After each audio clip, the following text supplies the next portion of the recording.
Hello students, तो class 9th में NCERT से मैटर इन आवर सराउंडिंग्स को हम लोग सॉल्व कर रहे थे। इस वीडियो में स्टार्ट करेंगे पेज नंबर 6 क्वेश्चन नंबर 3 से।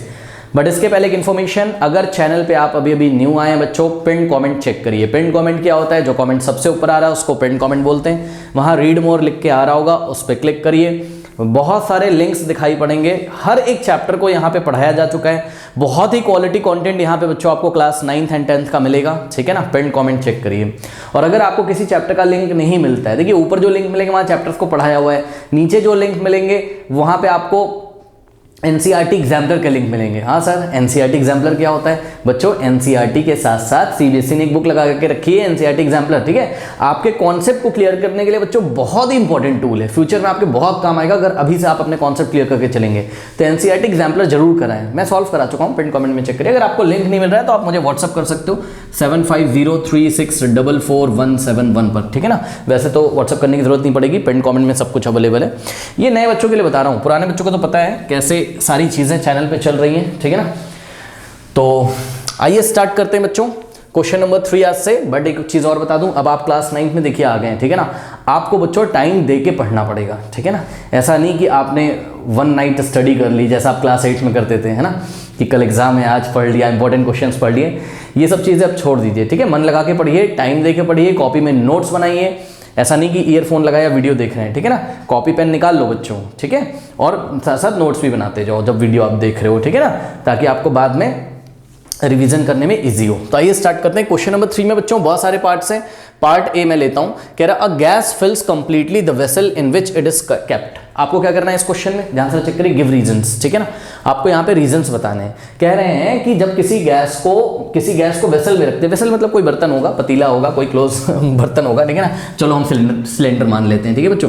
तो देखिए ये हमारे पास वेसल है, इसमें हमने गैस को रखा तो क्या होता है, गैस इसमें कंप्लीटली भर जाता है। कह रहे हैं रीजन बताओ ऐसा क्यों होता है। अब बहुत इजी रीजन है बच्चों, ठीक है। गैस जब आप यहां से बाहर से ऐसा डाल रहे हो इसमें, तो आप नाउ स्टूडेंट्स देखिए, अब इस गैस को जब आपने इस कंटेनर में डाला, ठीक है ना, तो गैस के जो पार्टिकल्स हैं, ये गैस के पार्टिकल्स हमको पता है कि बहुत दूर दूर होते हैं, है ना। यानी कि गैस के पार्टिकल्स के बीच में स्पेस बहुत ज्यादा है। ध्यान से चेक करिए, स्पेस यहाँ पे बहुत ज्यादा है, पार्टिकल दूर दूर है ना। ये देखो ना, स्पेस कितना ज्यादा है पार्टिकल्स के बीच में, ठीक है ना। तो जब भी स्पेस ज्यादा होगा तो क्लास में हमने आपको बताया हुआ है कि इन पार्टिकल्स के बीच में जो फोर्स लग रहा है, पता है आपको, ये सारे पार्टिकल्स एक दूसरे को क्या करते हैं, फोर्स ऑफ अट्रैक्शन होता है इनके बीच में, ठीक है ना। फोर्स ऑफ अट्रैक्शन होता है, ये एक दूसरे को ऐसा अट्रैक्ट करते हैं, ठीक है ना। उसी को केमिस्ट्री की भाषा में हम क्या बोलते हैं कि बॉन्डिंग हो गई। पार्टिकल्स के बीच में क्या हो गई, bonding. Bonding is nothing, bonding is a type of force, okay. तो बच्चों जब स्पेस बहुत ज्यादा है तो ये इसको अच्छे से अट्रैक्ट नहीं कर पाएगा, ये इसको अच्छे से अट्रैक्ट नहीं कर पाएगा। अट्रैक्ट मतलब आकर्षित, ऐसा खींचेगा, खींच नहीं पाएगा, है ना। ये इसको नहीं खींच पाएगा, ये इसको नहीं खींच पाएगा, ठीक है। तो इस तरीके से ये पार्टिकल्स जो हैं वो रैंडमली इधर उधर हर डायरेक्शन में ऐसे फैले रहेंगे, ठीक है ना। तो बहरहाल यहाँ पे देखते हैं, स्पेस ज्यादा होगा तो आपको बच्चों जो फोर्स लगेगा यहाँ पर, कौन सा फोर्स, इंटर मॉलिक्यूलर फोर्स, ठीक है ना। अगर आपको अभी ये शब्द नहीं याद करना है, एक्चुअल में इंटरमॉलिक्यूलर फोर्स का मतलब होता है कि मॉलिक्यूल्स के बीच में लगने वाले फोर्स को हम इंटरमॉलिक्यूलर, ये सब मॉलिक्यूल्स ही तो होते हैं, गैस के सब मॉलिक्यूल्स हैं, आप एटम एंड मॉलिक्यूल्स में पढ़ोगे। अगर आपको इस शब्द से अभी थोड़ी सी परेशानी हो रही है तो आप सिंपली बस ये समझो, फोर्स ऑफ अट्रैक्शन, इस शब्द को समझो, फोर्स ऑफ अट्रैक्शन को समझो। मतलब इन पार्टिकल्स के बीच में जो फोर्स ऑफ अट्रैक्शन है वो कैसा है बच्चों, कम है। स्पेस अगर ज्यादा होगा, पार्टिकल दूर दूर होंगे तो फोर्स ऑफ अट्रैक्शन कैसा होगा, कम होगा, ठीक है। अब फोर्स ऑफ अट्रैक्शन जब कम होता है बच्चों पार्टिकल्स के बीच में, तो जैसे ही गैस को आपने इस कंटेनर में डाला, ठीक है ना, फोर्स ऑफ अट्रैक्शन कम है तो ये इधर उधर मूव करने के लिए फ्री है। ये रैंडम डायरेक्शन में इधर उधर मूव करते हैं, ठीक है ना। तो जब ये इधर उधर मूव करने के लिए फ्री है तो कहां तक जा सकते हैं, तो जवाब है वेसल की बाउंड्रीज तक जा सकते हैं भाई, वेसल की बाउंड्रीज तक जा सकते हैं। अब ये सिलेंडर आपका क्लोज है, ऊपर से भी क्लोज है, नीचे से भी क्लोज है, ठीक है। तो बस ये सिलेंडर में रहेगा, ऐसा फैल जाएगा और कौन सा शेप ले लेगा, सिलेंडर का, ठीक है, और सिलेंडर को पूरी तरीके से भर देगा। अब आइए थोड़ा सा डिस्कशन इस पे हम और करते हैं बच्चों। होता क्या एक्चुअल में हम आपको बता दें, कोई भी मैटर है, जैसे यहाँ पे हमने मैटर का स्टेट लिया, कोई गैस ले ली है, ठीक है ना। मान लो हमने यहाँ पे कार्बन डाइऑक्साइड गैस ले ली है। कौन सी गैस ले ली है, carbon dioxide gas. Carbon dioxide का गैस का फॉर्मूला होता है CO2, ठीक है, आप आगे चल के पढ़ोगे। CO2 किसका फॉर्मूला है, कार्बन डाइऑक्साइड गैस के मॉलिक्यूल का फॉर्मूला है, ठीक। तो ये सभी molecules CO2 CO2 CO2 CO2 CO2 ये गैस है, इसके पार्टिकल्स बहुत दूर दूर होते हैं। होता क्या है कि रूम टेम्परेचर पे भी रूम टेम्परेचर पे भी इन पे क्या होता है, काइनेटिक एनर्जी होता है। इन पार्टिकल्स के पास क्या होता है, रूम टेम्परेचर पे भी काइनेटिक एनर्जी होता है, और ये रैंडम डायरेक्शन में इधर उधर मूव करते रहते हैं। ठीक है, अब ध्यान से चेक करो बच्चों, काइनेटिक एनर्जी गैस का सबसे ज्यादा होता है, ये हमने आपको पिछले क्वेश्चन में पढ़ाया था। जिनको नहीं पता है सुन लीजिए, मैं बता देता हूं। रूम टेम्परेचर पे अगर आप चेक करोगे ना बच्चों, तो सॉलिड का जो काइनेटिक एनर्जी है सबसे कम, उससे ज्यादा लिक्विड के पार्टिकल्स के पास काइनेटिक एनर्जी होगा, और सबसे ज्यादा गैस के पार्टिकल्स के पास काइनेटिक एनर्जी होगा। तो एक तो काइनेटिक एनर्जी गैस के पार्टिकल्स का सबसे ज्यादा, ऊपर से गैस के मॉलिक्यूल्स दूर दूर तो हैं ही, आप देख रहे हो। अब दूर दूर होने की वजह से मतलब स्पेस पार्टिकल के बीच में ज्यादा, तो भाई जब स्पेस ज्यादा तो अच्छे से एक दूसरे को अट्रैक्ट कर नहीं पा रहे हैं, हाँ, पकड़ के एक दूसरे को रख नहीं पा रहे हैं। फोर्स ऑफ अट्रैक्शन हो गया कैसा, कम। फोर्स ऑफ अट्रैक्शन कम हो गया, अब बच्चों भागेगा इधर उधर, रैंडमली इधर उधर पूरा भागेगा। कहां तक भाग पाएगा बताओ, वेसल की दीवारों तक, बाउंड्री तक, बस। ठीक है, तो पूरे वेसल को ये भर देगा। इवन इस सिलेंडर की जगह बच्चों इतना ही गैस, मान लो इसमें 50 ग्राम गैस डाला है आपने, कितना, 50 ग्राम, तो इसकी जगह बच्चों आप गैस उतना ही लो, और वेसल अगर बड़ा कर दो, बर्तन अगर बड़ा कर दो, पता है आपको ये पार्टिकल्स इसको भी कंप्लीटली फिल कर देंगे। सही है, ये पार्टिकल इसको भी, क्योंकि ये ना ऐसा दूर भागना चाहते हैं, अब इनको जितना स्पेस मिलेगा उसमें ये ऐसा पूरा भर जाएंगे। सही है, तो इस तरीके से आप इसको किसी भी कंटेनर में डालोगे तो इसको कंप्लीटली फिल कर देता है। बच्चों इसके मेन रीजन क्या लिखने हमें एग्जाम में बताइए। इसके मेन रीजन ये लिखने हमें कि भाई स्पेस पार्टिकल्स के बीच में कैसा होता है, बहुत ज्यादा, गैस के पार्टिकल्स के बीच में स्पेस ज्यादा, जिससे कि फोर्स ऑफ अट्रैक्शन कम। फोर्स ऑफ अट्रैक्शन कम होता है पार्टिकल्स। और एक चीज और अगर आप लिखना चाहें तो लिख सकते हैं, गैस की काइनेटिक एनर्जी ज्यादा होती है, बहुत ज्यादा होती है। पसंद हो अगर लिखना तो लिखिए, नहीं तो main thing is this, space वाली बात और फोर्स ऑफ अट्रैक्शन वाली बात। तो फोर्स ऑफ अट्रैक्शन इनका कम हो जाएगा, एक दूसरे को पकड़ के रख नहीं पाएंगे, रैंडमली इधर उधर सब भागेंगे, तो कहां तक जा पाएंगे, बर्तन की दीवारों तक जा पाएंगे, बस। इसी को बच्चों केमिस्ट्री की भाषा में या साइंस की भाषा में बोला जाता है कि गैस के पार्टिकल रैंडम मोशन करेंगे, कॉन्टिन्यूअसली रैंडम मोशन। कॉन्टिन्यूअसली का मतलब लगातार, रैंडम मोशन का मतलब हमें नहीं पता किसकी डायरेक्शन किधर होगी, कभी इधर कभी इधर कभी इधर। ये एक कंटेनर के अंदर ऐसा ऐसा ऐसा ऐसा, ऐसा चल रहे हैं, कभी ये इससे टकराता है तो अपनी डायरेक्शन ऐसे चेंज कर देता है, ये उधर जाएगा, फिर सिलेंडर की दीवारों पे ऐसा टकराएगा, वॉल पे ऐसा लौट के आएगा, तो ये रैंडमली इधर उधर उधर ऐसा चलते रहते हैं। ठीक है ना, बात समझ में, तो बस कंप्लीटली फिल कर देंगे ये गैस को। आइए जरा देखते हैं कि हमको आंसर क्या लिखना है एग्जाम में। तो आंसर बच्चों लिखेंगे हम, there is a little force of attraction. ध्यान दें, देखिए स्टूडेंट्स, यहाँ पे हमने क्या बताया, there is a little force of attraction. Little force of attraction मतलब फोर्स की मात्रा बहुत कम है, जो अट्रैक्शन फोर्स है पार्टिकल्स के बीच में बहुत कम है, between what, between particle of the gas. ठीक, अब ये फोर्स ऑफ अट्रैक्शन बहुत कम है, तो इसके कारण क्या हुआ, 10 गैस पार्टिकल्स मूव फ्रीली। इस तरीके से गैस के पार्टिकल्स फ्रीली मूव करेंगे, इन पे कोई रोक टोक नहीं है बच्चों, इन्होंने आपस में एक दूसरे को पकड़ के ही नहीं रखा है, तो एकदम फ्रीली मूव करेंगे। इस चीज को साइंस में हम क्या बोलते हैं कि फ्रीली मूव करेंगे। पहले मेरी बात ध्यान से सुनिए, पहले आप इसको इस तरीके से पढ़िए जो मैंने आंसर लिखा है, 10 गैस पार्टिकल्स मूव फ्रीली। अब देखो ये जो ब्रैकेट में लिखा है ना बच्चों, इसको मत पढ़ो आप, पहले इसको पढ़ो, the gas particles move freely in all direction. ठीक है, गैस के पार्टिकल फ्रीली मूव करते हैं सभी पॉसिबल डायरेक्शंस में, और कहां तक जा सकते हैं, कंटेनर की बाउंड्रीज तक, बस। ठीक है ना, अब ब्रैकेट में हमने बता दिया कि ये जो बात हम बोल रहे हैं कि भाई 10 gas particles move freely in all direction, इस चीज को साइंस में क्या बोलते हैं कि गैस के पार्टिकल मोशन करते हैं कैसा, random motion of the gas particle in all direction. ये ब्रैकेट में आपको लिखना हो तो लिख दीजिए, और इस तरीके से आप देखोगे, therefore gas completely फिल्स the vessel in which it is kept. कोई डाउट है बताइए? ओके, नोट कर लीजिए स्टूडेंट्स। पार्ट बी देखिए क्वेश्चन नंबर 3 का, a gas exerts pressure on the walls of the container. पहले इसका मतलब समझो बच्चों, मान लो कि हमारे पास ये कोई कंटेनर है और इसमें गैस भरी हुई है। ठीक है, तो ये गैस प्रेशर एक्सर्ट करती है, किस पे, प्रेशर एक्सर्ट करने का मतलब है प्रेशर लगाती है, किस पे, इस बर्तन की दीवारों पे, अंदर पे जो वॉल्स है ना, उन वॉल्स पे प्रेशर लगाती है गैस। अब मेरी बात ध्यान से समझिए बच्चों, देखिए क्वेश्चन पूछा गया है कि कारण बताइए कि a gas exert pressure on the walls of the container. अब मेरी बात ध्यान समझो, कुछ बच्चों को यहाँ पर ये बात नहीं पता होती है कि प्रेशर का मतलब क्या होता है। तो पहले आप सभी बच्चे प्रेशर का मतलब एक शॉर्ट में समझ लीजिए, मैं आपको बताता हूँ। ठीक है ना बच्चों, प्रेशर को हम पी से दिखा रहे हैं, किससे दिखा रहे हैं, पी से। ठीक है, प्रेशर का जो फॉर्मूला होता है वो होता है force by area, force by area. अब ये क्या बात है, सुनो मेरी बात बच्चों, देखो pressure is equal to force upon area, force upon area. पहले आप फोर्स देख लीजिए क्या होता है, फोर्स हम आइए आपको बताते हैं।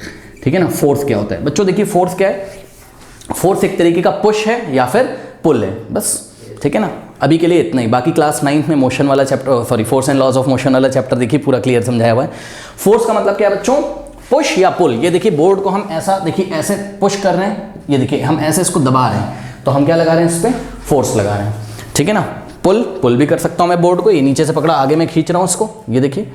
ठीक है ना, तो ये क्या है, फोर्स है। फोर्स समझ गए है ना, कहीं पे धक्का लगा रहे हो, किसी को खींच रहे हो, यही क्या है, फोर्स है, सिंपल, ठीक है ना। फोर्स इज व्हाट, पुश और पुल। अच्छा, बहुत बढ़िया। अब उन्होंने क्या बोला आपसे कि गैस के जो पार्टिकल्स हैं वो बर्तन की जो दीवारों पे, जिस बर्तन में वो रखे हैं, जिस कंटेनर में रखे हैं, उसकी इनर वॉल्स पे क्या लगाते हैं, प्रेशर। प्रेशर लगाने का क्या मतलब है बच्चों, देखिए जब भी यहाँ पे इस फॉर्मूले को देखिए, pressure is equals to force upon area है, ठीक। एरिया तो सब लोग समझते हो कि नहीं समझते हो। मान लो कि बच्चों कोई कंटेनर है, कोई कंटेनर है, देखिए ये कोई आपका, ये देखिए कोई क्यूबॉइड शेप का या क्यूब शेप का कोई कंटेनर है। इसकी वॉल देखिए बच्चों, इसकी दीवारें, ये वाली दीवार को देखो, मान लो कि ये मोबाइल इसकी दीवार है, ऐसा ही तो होगा ना, प्लेन। ये दीवार हमने उसमें से आपको हम ये दीवार निकाल के ऐसा दिखा रहे हैं समझने के लिए। मान लो तुम अंदर चले गए हो कंटेनर में, छोटे हो गए इतने, कंटेनर में चले गए, ठीक है, ये दीवार है, इस दीवार को टच करो, यही तो उसका एरिया है, यही तो इसका एरिया है। यानी कि जब फोर्स लग जाए किस पे, एरिया पे, तो हम उसको क्या बोलते हैं, प्रेशर। और टेक्निकल डेफिनेशन देखिए बच्चों जरा। अब भाई सरफेस एरिया तो सबको पता है ना ये, यानी कि कोई फोर्स लगा दे, कहां लगा दे, इस एरिया पे लगा दे, तो वही क्या होगा, प्रेशर होगा, ठीक। अब ध्यान से चेक करिए, इस एरिया को हमने 1 यूनिट कर दिया। 1 यूनिट बच्चों, यूनिट कुछ भी हो सकता है, 1 मीटर स्क्वायर कर दें या 1 सेंटीमीटर स्क्वायर कर दें, 1 मिलीमीटर स्क्वायर कर दें, उससे वो मैटर नहीं करता, उसको छोड़ो। तो एरिया की वैल्यू अगर हमने 1 रख दी, तो ध्यान से चेक करिए, प्रेशर इज इक्वल्स टू क्या आ जाएगा, फोर्स अपॉन में एरिया कितना हो गया, 1, फोर्स अपॉन 1, भाई F अपॉन 1 क्या आ जाएगा, F। तो आपने देखा P इज इक्वल्स टू क्या आ गया, F आ गया। ध्यान से चेक करो, P इज इक्वल्स टू क्या आ गया, F, लेकिन pressure is equals to force आ गया। लेकिन ऐसा कब हुआ, जब एरिया को हमने कितना रखा, 1 यूनिट। तो what is the definition of pressure, what is the definition of pressure, check करो, pressure is equals to force applied on 1 unit area. कोई डाउट है बताइए, हाँ। तो यहां पे नोट कर लेते हैं, pressure is what, force applied on 1 unit area, या पर यूनिट एरिया भी आप बोल सकते थे, on per unit area. Per unit area पे जो फोर्स लगेगा उसी को हम क्या बोलेंगे, प्रेशर बोलेंगे। अब ध्यान से चेक करो बच्चों, ये देखिए ये बर्तन की एक दीवार है, इसका 1 यूनिट एरिया हम आपको दिखाते हैं। ये देखिए 1 सेंटीमीटर एरिया हमने आपको दिखाया।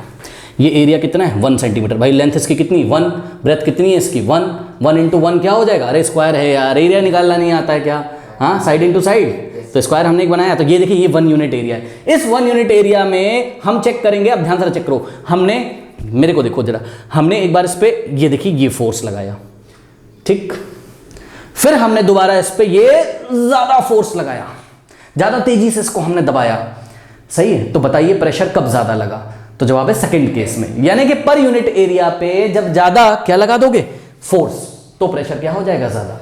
यानी कि प्रेशर किस पे डिपेंड करता है कि पर यूनिट एरिया पे कितना फोर्स लगाया गया। कोई डाउट है बताइए, ये सिंपल सी बात है। तो अगर आपसे कोई पूछेगा व्हाट इज प्रेशर, तो it is what, force per unit area. कोई डाउट है बताइए, सिंपल है, ठीक है। अब मेरी बात सुनिए बच्चों, फोर्स क्या है, पुल या पुश, लेकिन प्रेशर क्या है, प्रेशर क्या है, pressure is force applied on 1 unit area. 1 unit area पे जितना फोर्स लगता है वही क्या है, प्रेशर है। तो प्रेशर एक तरीके का फोर्स का इफेक्ट है कि फोर्स का प्रभाव कितना उस पे ऊपर आता है। अगर धीरे से फोर्स लगाओगे पर यूनिट एरिया पे तो प्रेशर कम होगा, यानी कि फोर्स का इफेक्ट कैसा है, कम है। हाँ? ज्यादा फोर्स लगाओगे पर यूनिट एरिया पे तो फोर्स का इफेक्ट ज्यादा है, यानी कि प्रेशर ज्यादा है। आई थिंक आपको प्रेशर समझ में आ गया होगा। हाँ, तो ये मेरा मोबाइल क्या था, ये कंटेनर आपका कैसा था, क्यूबॉइडल शेप का, उसकी एक वॉल हम आपको निकाल के दिखा रहे हैं। लेट अस अज्यूम आप अंदर चले गए हो कंटेनर के, और जब देखोगे अंदर जाके तो देखोगे क्या, अंदर जाके गैस के जो पार्टिकल्स हैं वो क्या कर रहे हैं, गैस के पार्टिकल्स क्या होते हैं बताओ, दूर दूर होते हैं, उनमें काफी स्पेस होता है पार्टिकल्स के बीच में, है स्पेस ज्यादा होता है, फोर्स ऑफ अट्रैक्शन कैसा है, कम है, और गैस के पार्टिकल्स की काइनेटिक एनर्जी बहुत ज्यादा होती है। What is the kinetic energy बच्चों, what is the kinetic energy of gas particles, what is the formula for kinetic energy. Kinetic energy का फॉर्मूला होता है 1/2 व्हाट, mv²।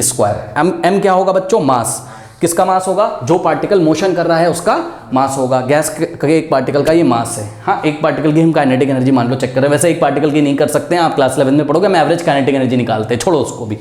आप मान लो ये m क्या है, mass of the one particle, v क्या है, उसकी स्पीड है। चेक करो बच्चों, 1/2 तो कांस्टेंट है, m भी क्या है, कांस्टेंट है। अरे भाई जो मास है सो है एक पार्टिकल का, तो ये काइनेटिक एनर्जी किस पे डिपेंड करेगी, v पे। यानी कि जितनी ज्यादा स्पीड होगी उतनी ज्यादा क्या होगी, काइनेटिक एनर्जी। और आपको पता है बच्चों, रूम टेम्परेचर पे गैस के पार्टिकल की स्पीड बहुत ज्यादा होती है, पता है आपको।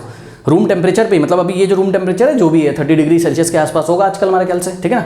तो इतनी टेम्परेचर पे गैस की स्पीड, गैस के पार्टिकल की स्पीड क्या होती, बहुत ज़्यादा होती, तो उसकी काइनेटिक एनर्जी भी बहुत ज़्यादा होगी। Kinetic energy is what, energy due to motion. Motion के कारण किसी बॉडी में जो एनर्जी होती है उसको हम क्या बोलते हैं, काइनेटिक एनर्जी। ध्यान से चेक करिए, ये कैप को देखिएगा, ये अब दूसरा देखिए, दूसरे बार में इसकी स्पीड कैसी थी, ज्यादा, ठीक है ना। तो दूसरे बार में इसके पास काइनेटिक एनर्जी ज्यादा, दोनों बार मोशन कर रहा था, पहली बार ये मोशन, दूसरी बार जूम, ठीक, तो इसकी स्पीड बहुत ज्यादा है, तो इसकी काइनेटिक एनर्जी दूसरे वाले टाइम में बहुत ज्यादा थी। तो what is kinetic energy, motion के कारण जो एनर्जी होती है, भाई एनर्जी है तभी तो मोशन कर रहा था, ये मोशन कर रहा था धीरे, तो हमने बोला इसकी काइनेटिक एनर्जी कम है। ये तेजी से मोशन कर रहा था, इसकी काइनेटिक एनर्जी ज्यादा, क्योंकि इसकी v की वैल्यू ज्यादा थी, स्पीड ज्यादा थी। तो इस तरीके से बर्तन की दीवारों के अंदर क्या होता है, पार्टिकल्स जो है गैस के, ये देखिए बच्चों, ये पार्टिकल दूर दूर है, ठीक है ना, स्पेस इसमें ज्यादा है, पार्टिकल्स के बीच में स्पेस कैसा होता है बच्चों, ज्यादा होता है, दूर दूर होते हैं गैस के पार्टिकल, सबको पता है। तो यहाँ फोर्स, शॉर्ट में मैं लिख रहा हूँ, फोर्स ऑफ अट्रैक्शन जो होगा पार्टिकल्स के बीच में वो कैसा हो जाएगा, कम, फोर्स ऑफ अट्रैक्शन कम है। उसके बाद क्या हुआ, और क्या हुआ बताओ, इसकी काइनेटिक एनर्जी कैसी है, गैस के पार्टिकल्स की काइनेटिक एनर्जी बहुत ज्यादा है, बहुत ज्यादा का मतलब हाई वेलोसिटी से इधर उधर चल रहे हैं, ठीक है। तो आप सुनो, किसी पार्टिकल को देखो, एक पार्टिकल को देखो, ये आएगा, तुम गैस कंटेनर के अंदर खड़े हो, उसको देखो, उस पार्टिकल को आएगा, ये मारेगा दीवार पे, ये जूम टक यहां पे लड़ेगा, ऐसा फिर डायरेक्शन अपनी चेंज करके, फिर ये वाली दीवार पे लड़ेगा, फिर उधर लड़ेगा, फिर ऊपर जाएगा, कहां जाएगा ये हमें नहीं पता, बार बार टकराएगा और अपनी डायरेक्शन को क्या करेगा, चेंज करेगा। लेकिन बच्चों क्या ये दीवारों से ही टकराए रहा, जवाब है नहीं, ये दूसरे पार्टिकल से भी टकराएगा। अब मान लो, लेट अस अज्यूम यहाँ पे कंटेनर की दीवार है, दो पार्टिकल आ रहे थे ऐसे सामने आमने सामने, ये सामने वाली दीवार पे जाना चाहता था ये, लेकिन सामने आमने सामने दोनों का टक्कर हो गया, ये ऐसे ऐसे कोलिजन हो गया, आपस में टकरा गए, तो इसको सामने वाली दीवार पे जाना था, इसको ये वाली, लेकिन क्या हुआ, जैसे ही टकराए डायरेक्शन क्या हो गई, चेंज, ये उधर वाली दीवार पे चला गया, ये इधर।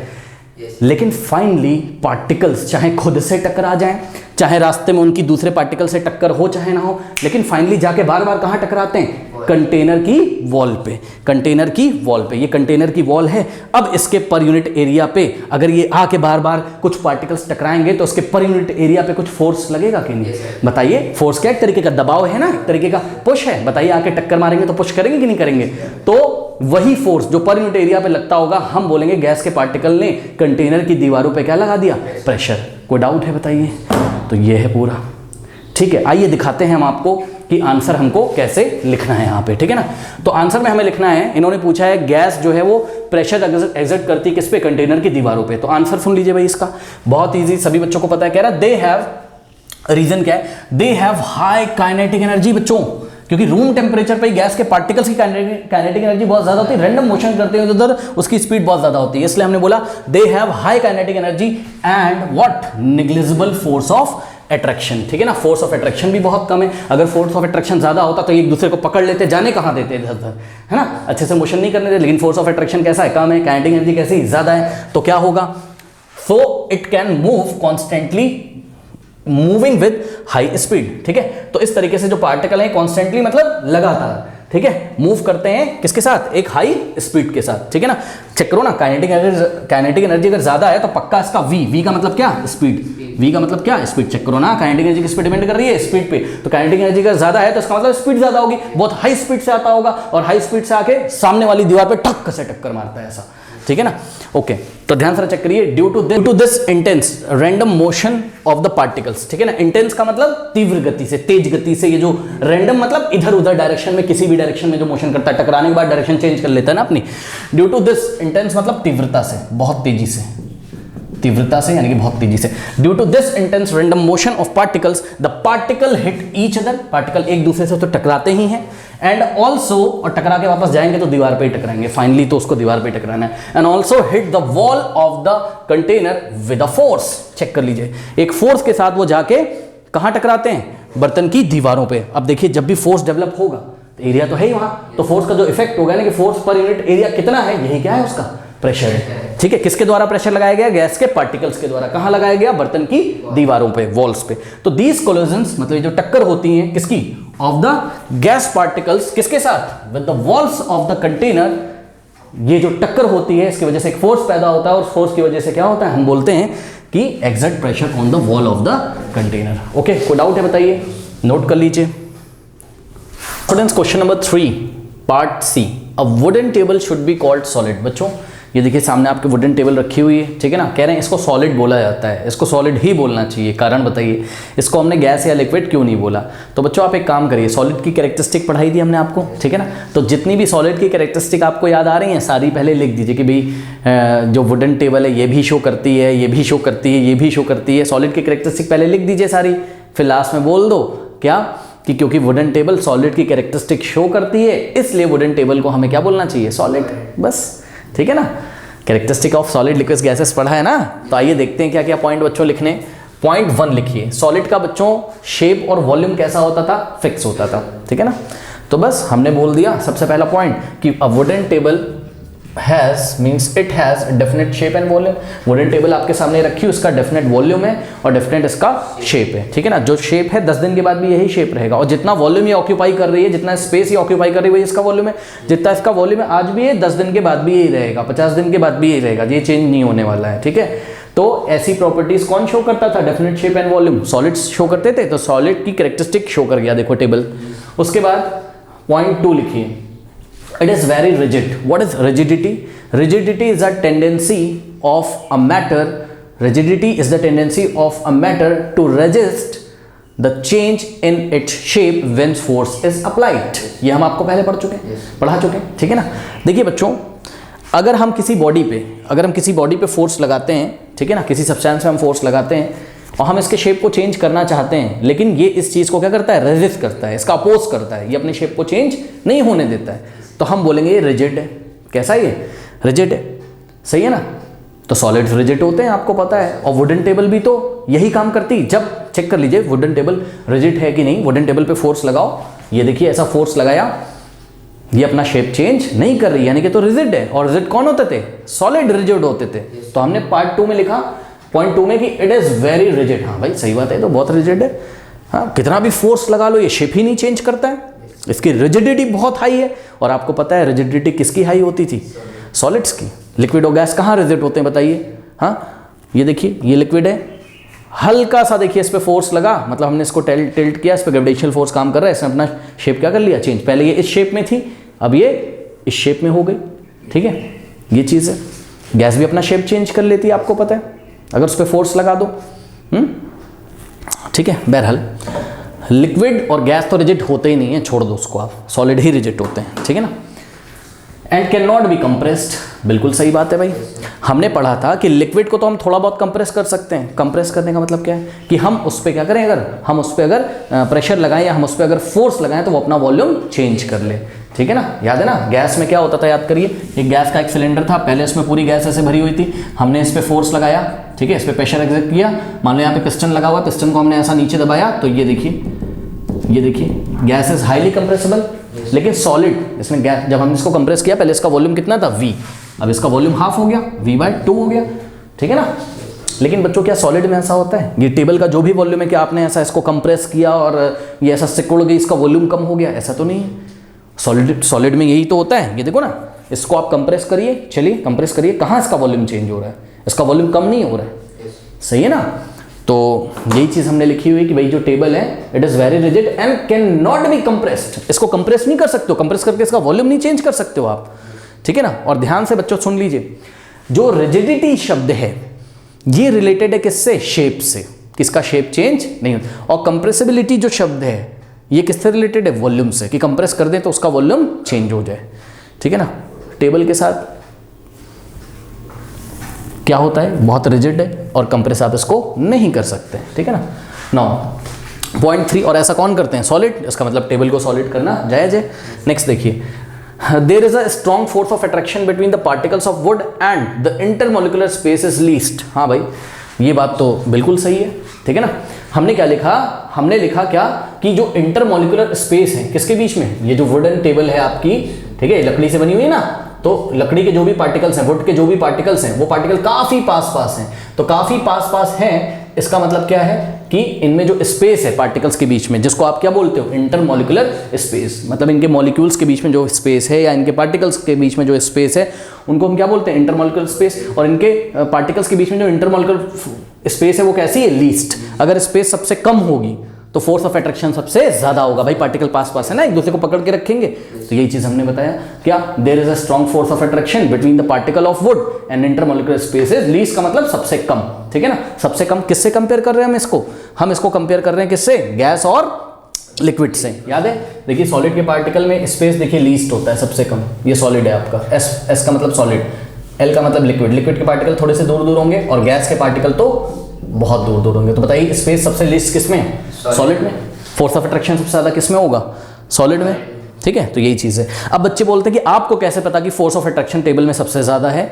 हाँ, बहुत ज्यादा है। कैसे पता? अरे भाई ऐसे पता बच्चों कि ध्यान से चेक करो कि ये टेबल रखी है, मान लो ये टेबल का किनारा है, मान लो मैंने इसको हाथ से ऐसा मारा, ऐसा इस पर मैंने फोर्स लगाया, इसके पार्टिकल निकल के उधर तो नहीं चले गए ना? हाँ, इसका मतलब फोर्स ऑफ अट्रैक्शन इनके पार्टिकल्स के बीच में बहुत ज्यादा है ना, पकड़ के रख रहे हैं ना। तो मेरा जो फोर्स लग रहा है, मैं इस पे जो फोर्स लगा रहा हूं, वो फोर्स इनके पार्टिकल्स के जो फोर्स ऑफ अट्रैक्शन लग रहे हैं, पार्टिकल्स के बीच में फोर्स ऑफ अट्रैक्शन लग रहा है, मेरे द्वारा लगाया गया फोर्स इसको ओवरकम नहीं कर पा रहा, उसको ओवरकम नहीं कर पा रहे हैं कि उससे ज्यादा इफेक्ट ये पार्टिकल नहीं हो रहे मेरे द्वारा जो फोर्स लगाएगा, नहीं तो निकल के तो चले जाते कहीं। सही है ना? तो इसलिए हम बोल रहे हैं, हम जो डेली लाइफ में देख रहे हैं वो हमने बोल दिया कि फोर्स ऑफ अट्रैक्शन बहुत ज्यादा होता है इनके बीच में। हाँ, अब ऐसा तो नहीं कि ये टेबल रखी हुई सारे पार्टिकल ऐसा पानी की तरह ऐसा बह गए आराम से, ऐसा तो नहीं है। फोर्स ऑफ अट्रैक्शन बहुत बढ़िया है यहाँ पे, ठीक है ना। पार्टिकल के बीच की स्पेस लीस्ट है, सबसे कम है। और नेक्स्ट पॉइंट हमने यही लिखा हुआ। अच्छा, ये कौन शो करता है? ये प्रॉपर्टी कौन शो करता है? कैरेक्टरिस्टिक कौन शो करता है? सॉलिड। इसका मतलब टेबल को सॉलिड में रखना वाजिब है। नेक्स्ट देखिए जरा, the table does not flow when placed. Fluidity के बारे में पढ़ा था। फ्लूइडिटी क्या? फ्लूइड कौन होते थे? याद करिए, गैसेस और लिक्विड। फ्लूइडिटी क्या होती है सर? फ्लूइड क्या होते हैं sir? The materials which can flow are known as what? Fluids. Okay, तो क्या टेबल फ्लूइड है? बताइए। ये रखा है, पानी को देखा है, पानी फ्लूइड है, वो आपने डाला फर्श पे ऐसा फ्लो कर जाता है, जिधर ढलान होती है उधर वो बहता हुआ चला जाता है, ठीक है ना। और देखिए गैस भी कोई ले लो, एयर भी गैस है, ये भी फ्लो कर सकती है, एक स्थान से दूसरे स्थान पे चली जाती है, ठीक है ना। तो जो आपके लिक्विड्स होते हैं और गैसेस, उसमें फ्लूइडिटी होती है, लेकिन सॉलिड में फ्लूइडिटी नहीं होती। Fluidity is the property to flow, ठीक है ना। और आप देखो ना, टेबल आपके सामने रखी, क्या फ्लो करी जा रही है? क्या ये बहते बहते कहीं चली गई, इनके पार्टिकल्स निकल के फ्लो करके चले गए? ऐसा तो नहीं है। तो यही बात हमने लिखा, the table does not flow when placed. Table को आप कहीं पे भी रख दीजिए, वो फ्लो नहीं करती है, इसमें फ्लूइडिटी वाला प्रॉपर्टी इसमें नहीं है। और फ्लूइडिटी किसमें नहीं होती थी? तो जवाब है सॉलिड में फ्लूइडिटी नहीं होती थी। किसमें फ्लूइडिटी होती थी? लिक्विड और गैसेस में। बात समझ में आई कि नहीं?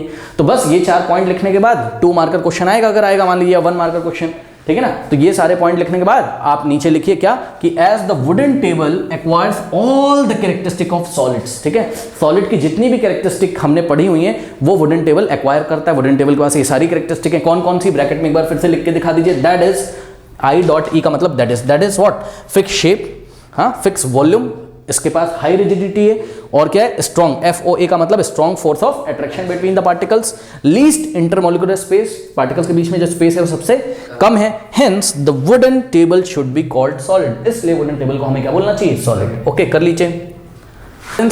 पार्ट डी देखिए, कह रहा we can easily move our hand in air, but to do the same through a solid block of wood we need a karate expert. कह रहा है कि ये एयर है, ठीक है। अब एयर में तो एयर के थ्रू में से, एयर में से, थ्रू का मतलब एयर में से होके जाते हुए।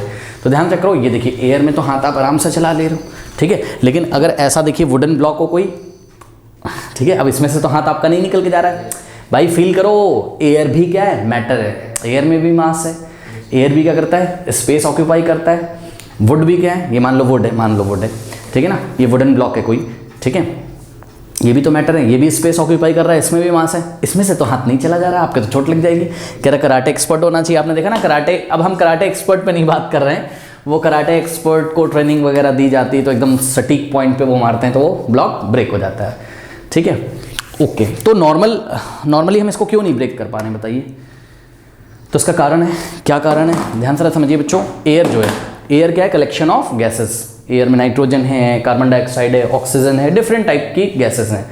अब डिफरेंट टाइप की गैसेस हैं, ये गैसेस के जो मॉलिक्यूल्स हैं, आंखों से आपको दिख नहीं रहा है लेकिन यहाँ पे बहुत सारे मॉलिक्यूल्स हैं। ये बच्चों जो मॉलिक्यूल्स हैं, ठीक है, ये क्लोजली नहीं पैक हैं। क्लोजली पैक का मतलब क्या है? कि इनकी डेंसिटी बहुत कम है। डेंसिटी कम मतलब क्या है? ध्यान से समझो, मास पर यूनिट वॉल्यूम आपको यहाँ कम मिलेगा। हम आपको डायग्राम बना के दिखाते हैं।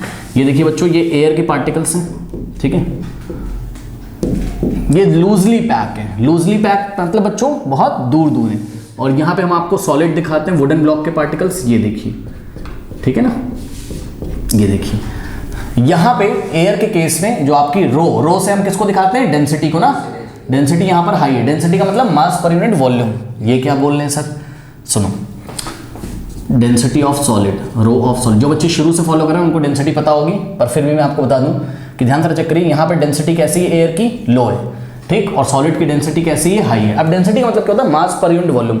1 यूनिट वॉल्यूम में जाके मास चेक कर लीजिए बच्चों, यहाँ पे चेक करिए, एयर में हमने जब 1 यूनिट वॉल्यूम लिया, ये 1 यूनिट वॉल्यूम है, और हमने सॉलिड में 1 यूनिट वॉल्यूम लिया, देखिए बच्चों कहाँ मास ज्यादा आ रहा है, सॉलिड में। चेक करिए, सॉलिड में ज्यादा पार्टिकल मिले आपको, इतनी सी जगह में सॉलिड में ज्यादा पार्टिकल मिलेंगे, और इतने से ही स्पेस में गैस में आपको कम पार्टिकल्स मिलेंगे। क्यों, पार्टिकल दूर दूर होते हैं, क्लोज। तो हम क्या बोलेंगे, हम टेक्निकल भाषा में बोलेंगे कि भाई देखो, जो एयर है, जो कि गैस का क्या है, कलेक्शन है, ठीक है ना, वहां पे पार्टिकल्स क्लोजली पैक नहीं होते हैं, लेकिन सॉलिड में पार्टिकल्स क्लोजली पैक होते हैं, डेंसली पैक होते हैं। यानी कि सॉलिड की डेंसिटी कैसी होती है, ज्यादा, ठीक, और एयर की डेंसिटी कैसी होती है, कम, ठीक। अब जब ऐसा होगा तो आप बोल सकते हो कि सॉलिड में जो फोर्स ऑफ अट्रैक्शन होगा पार्टिकल्स के बीच में वो बहुत ज्यादा होगा, और एयर के पार्टिकल्स बीच में फोर्स ऑफ अट्रैक्शन बहुत कम होगा। तो देखिए बच्चों, आपको किन्हीं पार्टिकल्स को हटाना है, किनको हटाना है आपको, वुड के पार्टिकल को आपको ऐसा दूर दूर करना है। बच्चों ये पार्टिकल आपस में दूर दूर तभी हटेंगे ना, इन पार्टिकल्स के बीच में क्या लगा हुआ है, फोर्स ऑफ अट्रैक्शन। ये पार्टिकल तभी दूर दूर हटेंगे जब इनके बीच में जो फोर्स ऑफ अट्रैक्शन लगा हुआ है ना, इससे ज्यादा तुम अगर फोर्स लगा दोगे तभी वो हट जाएंगे वहां से, सही है। तो अब हम इतना फोर्स तो नहीं लगा पा रहे हैं इस टाइम, लेकिन एयर में क्या है, एयर में हमारे द्वारा लगाया गया जो फोर्स है वो एयर के मॉलिक्यूल्स के बीच में जो फोर्स ऑफ अट्रैक्शन है ना, उससे ज्यादा है। तो हम क्या करते हैं, हम जो फोर्स लगाते हैं ऐसा, तो एयर के पार्टिकल्स के बीच में जो फोर्स ऑफ अट्रैक्शन उसको ओवरकम कर देते हैं, उससे ज्यादा हम लगाने में कामयाब हैं यहाँ पर। लेकिन वुडन ब्लॉक में क्या होगा, पार्टिकल्स डेंसली पैक है, उनकी डेंसिटी बहुत ज्यादा है, मास पर यूनिट वॉल्यूम बहुत ज्यादा है, क्लोजली पैक है, फोर्स ऑफ अट्रैक्शन बहुत ज्यादा होगा, इतना ज्यादा होता है वो फोर्स ऑफ अट्रैक्शन कि आप जब बाहर से ऐसा फोर्स लगाते हो तो आपके द्वारा लगाया गया फोर्स कम पड़ जाता है और उनका फोर्स ज्यादा पड़ जाता है, तो आप उनके फोर्स को ओवरकम नहीं कर पाते हो। कराटे में यही तो सब सिखाते हैं ट्रिक, कि कौन से ट्रिक से मारना है या कितने एंगल पे मारना है, क्योंकि फिजिक्स में ये सब पढ़ोगे आपकी भाई, फोर्स का लगना, फोर्स का जो इफेक्ट है वो एंगल वगैरह पे भी डिपेंड करता है। तो यही सब कराटे में सिखाते हैं कि किस ट्रिक से मारना है, कितने एंगल पे मारना है, कि आपके द्वारा लगाया गया जो फोर्स है वो पार्टिकल्स के बीच में जो फोर्स ऑफ अट्रैक्शन उससे ज्यादा हो जाता है और वहीं से वो ब्लॉक टूट जाता है, ठीक है ना। ये ट्रिक होती है, बहरहाल उन सब में हम डिटेल में नहीं जाएंगे। तो आपको यहाँ पे 2 पॉइंट लिखने। पहला पॉइंट देखिए क्या लिखना है बच्चों, पहला पॉइंट लिखना है कि मॉलिक्यूल्स ऑफ एयर, एयर मतलब गैसेस का कलेक्शन ना, molecules of air are loosely packed, loosely pack मतलब दूर दूर है, as compare to what, as compare to solid block of wooden molecule, wood molecules, wood के मॉलिक्यूल्स के जो पैकिंग है उसके कंपैरिजन में जो एयर के मॉलिक्यूल्स हैं वो कैसे हैं, लूजली पैक मतलब दूर दूर है ना। और ये जब हमने बात करी as compare to solid block of wood molecules which are densely pack, तो विच आर डेंसली पैक का मतलब जिनकी डेंसिटी ज्यादा है। किसके बारे में बात करी हमने, वुडन मॉलिक्यूल्स के बारे में, okay. So we can easily break the force of attraction when we move our hand through the air, ठीक है। इस तरीके से फोर्स ऑफ अट्रैक्शन को हम ब्रेक कर सकते हैं, कौन से वाले, एयर वाले को, क्योंकि ये लूजली पैक है, ठीक है। But it is difficult to break through a solid due to the greater force of attraction between the molecules, ठीक है। बल्कि हम जो है सॉलिड को ब्रेक नहीं कर पाते हैं, क्यों, उसका कारण क्या है, उनके पार्टिकल्स के बीच में या उनके मॉलिक्यूल्स के बीच में FOA का मतलब फोर्स ऑफ अट्रैक्शन क्या है, ग्रेटर है। तो ये फर्स्ट पॉइंट है, ये फर्स्ट पॉइंट आप नोट कर सकते हो, ठीक है ना। अब सेकंड पॉइंट भी एक तरीके से फर्स्ट पॉइंट ही, अगर आपको फर्स्ट पॉइंट नहीं लिखना है तो आप मत लिखिए ऐसे ही, हमने क्योंकि 1 मार्कर आएगा तो 2 पॉइंट तो कम से कम लिखने हैं, ठीक है ना। अब दूसरा वाला पॉइंट बहुत इंपॉर्टेंट है और सबको पता है बच्चों, एयर में जो स्पेस होगा वो कैसा होगा, बहुत ज्यादा होगा, पार्टिकल्स के बीच में स्पेस सबसे मैक्सिमम होगा। स्पेस जब ज्यादा होगा तो फोर्स ऑफ अट्रैक्शन बहुत कम होगा, याद रखिए। ये देखिए पार्टिकल्स के बीच में बात वही है, सब पहला दूसरा पॉइंट मिला जुला के वही है, बट 1 में से 1 आपको लेना है एग्जाम में, तो 2 पॉइंट तो लिखोगे, ठीक है ना। तो देखो बच्चों, यहाँ पे पार्टिकल्स के बीच में स्पेस कैसा है, ज्यादा है, ठीक है ना। तो याद रखिए, जब भी स्पेस पार्टिकल्स के बीच में कैसा होगा, ज्यादा होगा, तो वहां पर फोर्स ऑफ अट्रैक्शन क्या होगा, कम होगा, ठीक है ना। अब यहाँ पे देखो पार्टिकल्स के बीच में स्पेस कैसा है बच्चों, कम है, तो यहाँ पर पार्टिकल्स के बीच में फोर्स ऑफ अट्रैक्शन कैसा होगा, ज्यादा होगा, ठीक है ना। तो फोर्स ऑफ अट्रैक्शन वहां बहुत ज्यादा है, बस यही बात लिख देनी है। अब इसी चीज को देखिए कैसे लिखा हुआ है, हमने लिखा है the particles of the air have large intermolecular spaces, ठीक है। एयर के पार्टिकल्स के बीच में लार्ज इंटरमोलिकुलर स्पेसेस होते हैं। इंटरमोलिकुलर स्पेस मतलब मॉलिक्यूल, अरे भाई पार्टिकल को ही हम मॉलिक्यूल बोल रहे हैं, ये आप एटम्स एंड मॉलिक्यूल्स में पढ़ेंगे आगे जाके। पार्टिकल 3 तरीके के बताए हमने केमिस्ट्री में आपको, या तो एटम्स की बात करेगा, या तो मॉलिक्यूल्स की, या तो आयंस की बात करेगा, ठीक है ना। तो एयर में तो डिफरेंट गैसेस के क्या है, मॉलिक्यूल्स है ना, ठीक है ना। तो ये एटम्स एंड मॉलिक्यूल्स में डिटेल में पढ़ोगे, अभी टेंशन मत लो, ठीक है ना। तो हमने क्या बोला यहां पर, the particles of the air have large intermolecular spaces, यानी कि मॉलिक्यूल्स के बीच में बहुत ज्यादा स्पेस देखने को मिलेगा। और लार्ज इंटरमॉलिक्यूलर अगर स्पेस होगा तो लीस्ट का मतलब सबसे कम, एयर गैसेस का कलेक्शन है, गैसेस में क्या होता है, फोर्स ऑफ अट्रैक्शन लीस्ट होता है, यानी कि सबसे कम होता है, and least force of attraction between them, ठीक है।